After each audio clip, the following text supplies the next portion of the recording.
رئيس الوزراء جمهورية فدرالك الصومالية إنجنير محمد حسين روبلة قدوميها أقل كسرة عبد حاشي عبد الله رئيس الوزراء كحجينك مهدي محمد قولي الخضر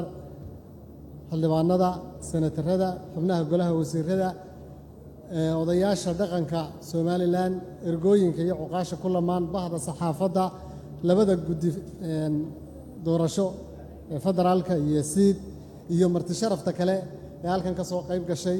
aad baan u salaamaya waxaan leeyahay assalaamu calaykum wa rahmatullaahi wa barakaatuh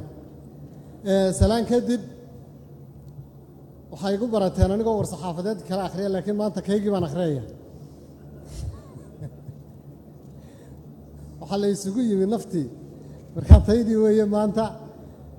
aad baan ugu faraxsanahay inaan maanta odayaasha dhaqanka iyo ergooyinka iyo cuqaasha isu soo hortaago anigoo raba inaan halkan ka sheego dhowr qodob oo kooban sida guddoomiye khadar xariir sheegayna aan hadalka aad u dheeraynaynin waxaan rabaa kow inaan ka warramo maxaynu aqalka sare muxuu horta yahay yaynu u baahannahay inuu tago maxaa inagaga maqan yaa inooga soo dhicin kara afartaa qodob ee yaryar baan isdul taagaya anigu siyaasadda waxaan ka soo galay xagga waxbarashada waxaan ahaa macallin jaamacadeed macallinkuna waa xogogaalka bulshada wuxuu xogogaal u yahay qofka shaqada la qofka duruufta caafimaad hayso ka baahan xaaladda dalku ku jiro halkay sartu ka qalloocan tahay iyo halkay u baahan tahay in laga toosiyo waxaa kaloo fursadii ah inaan ku cusbahay oo aan doonayo inaan markii ugu horreysay galo golayaasha qaranka ee shacabka ama aqalka sare oo golaha aqalka sare aan doonayno inaan idinku matalo dabadeedna aan ogahay waxa laga rabo aqalka sare ama sanadku waa golaha lafdhabarta u ah jiritaanka dowlad federaal waa golaha xidhiidhiya isteediyada ama maamul goboleedyada waa golaha u qaabilsan qarankan guud ahaan amniga iyo siyaasadda isku xidhka iyo nabadaynta iyo dib u heshiisiinta iyo isukeenka ummadda iyo midnimadiisa golaha qiimaha badan ayaa waxaynu rabnaa in aynu ku yeelanno rag iyo hablo xuquuqda kaga maqan stateka Somaliland iyo shacabka Somaliland inay ku helaan matalaad adag oo doodooda iyo dareenkooda geeya iyadoo guud ahaan loogu adeegayo ummadda Soomaaliyeed haddana senator waliba iyo xildhibaan waliba wuxuu ka soo jeedaa deegaan sidaa darteed anigu waxaan rabaa inaan ka shaqeeyo inta aan ogahay in badan baan bannaanka joogay iskuma xidhna hay-adaha dawliga ah iyo dadku shacabku iskuma xidhna shacabka Somaliland marka meel kaleba laga tago in Muqdisho jooga iyo hay-aduhu waxaad moodaa xiriirkoodu inaanu sidii loo baahnaa ahayn haddaan anigu halkaa idiin tago waxaan ka shaqaynayaa inaan duruufta taalla suuqa iyo duruufta taalla goolayaasha inaan halkaa ku mideeyo taas waa qodobkayga koowaad waxaan kaloo rabaa inaan ka shaqeeyo inaan la xisaabtanno dowladda xukuumadaha inaynu la xisaabtanno oo xildhibaanadeennu ay noqdaan dad arrimaha iyo duruufteenna iyo dareenkeenna iyo waxaynu rabno xukuumadda ku daba taagan oo habeen iyo maalin u taagan waxaynu rabno waxaan kaloo rabaa khayraadka dalku iyo deeqaad dalku waxay ku soo dhacaan xarunta ama caasimadda Muqdisho iyo dowladda federaalka waxaad moodaa in marar badan la siyaasadeeyo mashaariicda iyo waxqabadka iyo waxa ay u baahan yihiin dadkii aynu ka nimi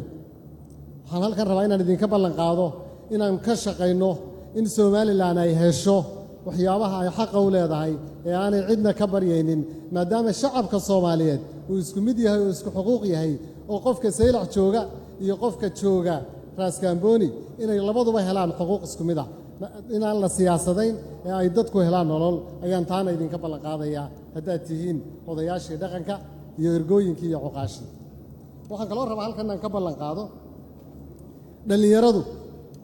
aad bay ugu dhibaataysan yihiin waxaan doonayaa luqad fudud oo qof waliba fahmi kara inaan ku hadlo dhalinyarada culayska ugu badan imika 10kii bilood ee aan wasiirka ahaa waxaan arkay culayska dhalinyarada haysta iyo shaqo la'aanta culayskaasi wuxuu u baahan yahay dad isgarab taaga oo ka shaqeeya khasabuun maaha hay'adaha dawladda ee hay'adaha barayfatka hay'adaha caalamiga ah iyo hay'adaha dawladdaba in lagala shaqeeyo dhalinyaradu inay helaan qof qualified oo 2 degree sita oo master sita ayaa habeen iyo maalin wareegaya arrintaana waxbaan ka qabanaya waxaan rabaa odayaasheena dhaqanka ee jooga muqdisho waxay mudan yihiin karaamo waxay mudan yihiin weynayn waxay mudan yihiin cisi aqalkii sare ee kal hore iyagaa soo dhisay iyagiyo ergooyinkii ku lamaanaa laakiin 4 sannadood waxaad moodaysaa inta kaadhka laga marsaday in laga tegey waxaan halkan ka ballan qaadayaa inaan dib dambe kaadh laydinka marsan oo aanan weligay idinka tegi doonin haddaa maanta ay doorataan waa ogtihiin 10kii bilood sidaan idinla shaqeeyey waxaanan ballan qaadayaa 4 sane soo socdana sidii iyo si ka badan markaan idinla shaqaynayay imamaydaan doorane maanta hadday doorataan inaan idinla shaqeeyo mar kalean ballan qaadaya waxaan kaloo halkan ka ballan qaadayaa ergooyinka ku lamaan odayaasha iyo cuqaasha nin waliba inaan abaalkiisa u gudi doono qof qof iyo qoys qoys iyo saaxiib iyo group group I will never let you down wax kaliyuun baan idinka baahanahay markaa magacayga aragtaa inaad calaamadda un tigta ku jiidaan intaasuu baan idinka baahanahay waxaan ku soo gabagabaynayaa hadalkayga shaqo badan baa inoo taalla dalkan wuxuu u baahan yahay somalilandna cid halkan ku matasha dowladda federaalkana ay aragto dadka ka yimi somaliland inay ka warwarsan yihiin dadka ka yimaadeen inay ka warwarsan yihiin duruuftoodii inay ka warwarsan yihiin mashaariic la'aanta inay ka warwarsan yihiin airport la'aanta inay ka warwarsan yihiin wadda xumada inay ka warwarsan yihiin shaqo la'aanta markay dowladda federaalku aragto ra'iisul wasaaruhu arko madaxweynuhu arko wax shakhsiga aan lagala hadal marna madaxweynaha haddaad maalin walba shakhsiyadun kala hadasho wax personal interest goormaad matalaysaa dadkaagii waxaan rabaa dadkeennu inaan ka shaqeeyo u adeegistooda idinkuna ay igu maamuusi doontaan aad iyo aad baan idinka mahad celinayaa guulna waan rajaynayaa aad baan idin salaamaya wasalaamu calaykum waraxmatullahi wabarakaatu